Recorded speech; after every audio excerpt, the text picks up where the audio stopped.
Oh, look ugly. Well,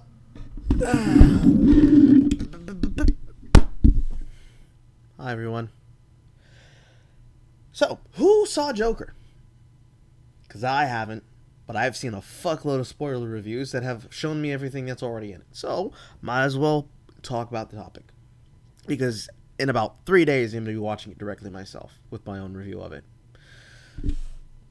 What I'm going to cover right now, however, is the fallout of the controversy of Joker.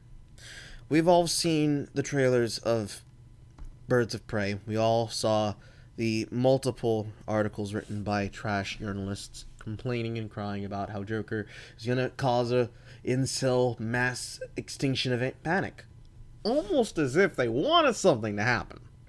And lo and behold, in many theaters, especially a couple of the ones downtown in my area, there were indeed police officers at every single place, including the Hollywood Connection. Sadly, to the chagrin of people who were very upset, there were no murders. There were no shootings. There are a couple of shootings of gang violence, but that's because somebody lost a bet. But there was no violence in the theaters for Joker, and people left with a satisfied experience.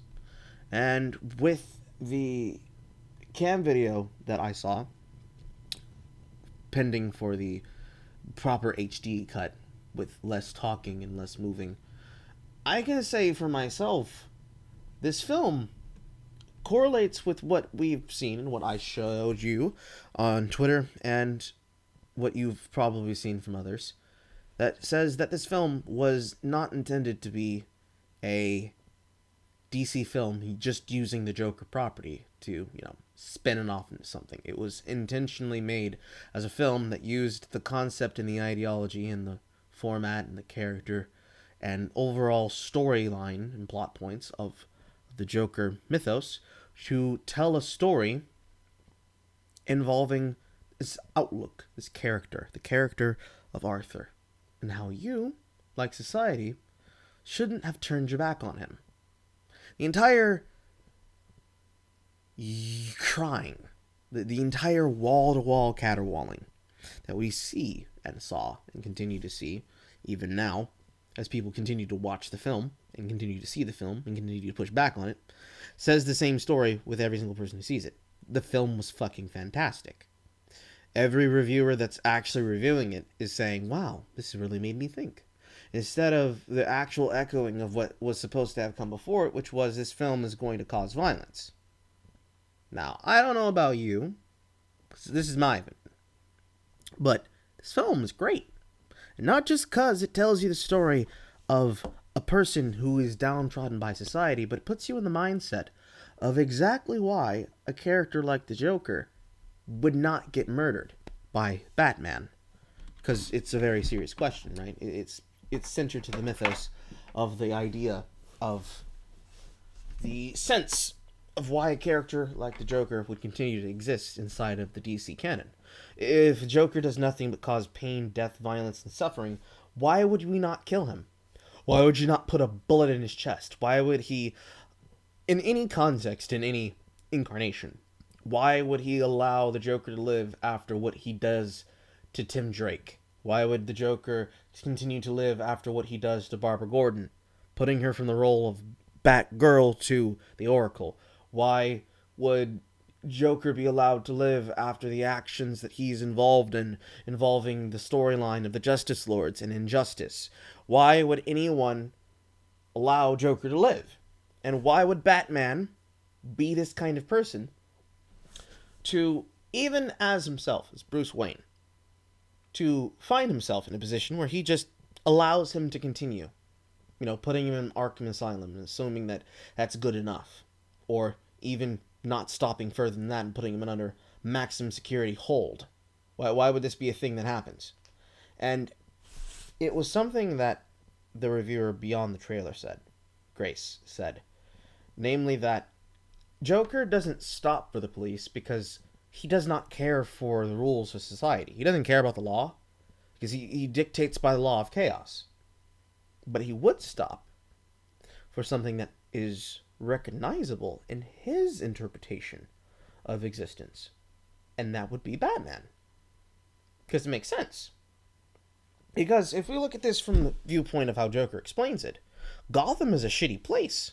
Not because there's thousands and thousands of supervillains in a rogues gallery that's just causing violence and doing crimes because, fuck all. No, it's more than that. The people are apathetic. They don't care. A person like the Waynes can actively be someone who could be seen as a part of the 1% who thinks, well, how does this affect me and mine? Or, in the case of Robert De Niro's character, someone who's willing to use someone who very clearly has issues. You're willing to laugh at him. You're willing to use him for attention.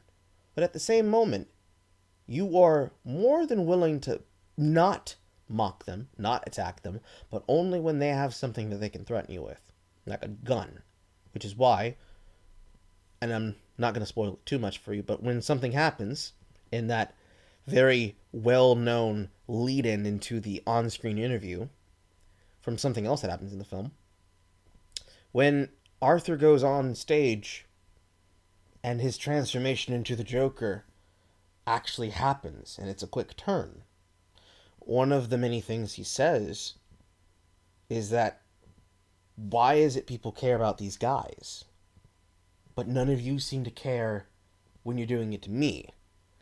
It's that level of apathy that really makes it nice. It's a really poignant take. Because how do you argue against that? Because it's not wrong, right? Put that into a viewpoint of a lot of things you deal with.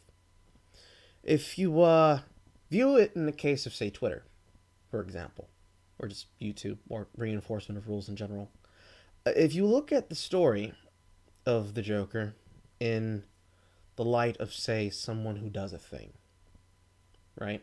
If it's just a story, which it is, it has no power over you, seeing the story of Arthur is seeing the story of how a man beaten by society constantly, the lowest form of it, can become so deluded and become so insane, not just because of society, but because of what society does to him and how they do not think for a second or even care to think about what it does to him.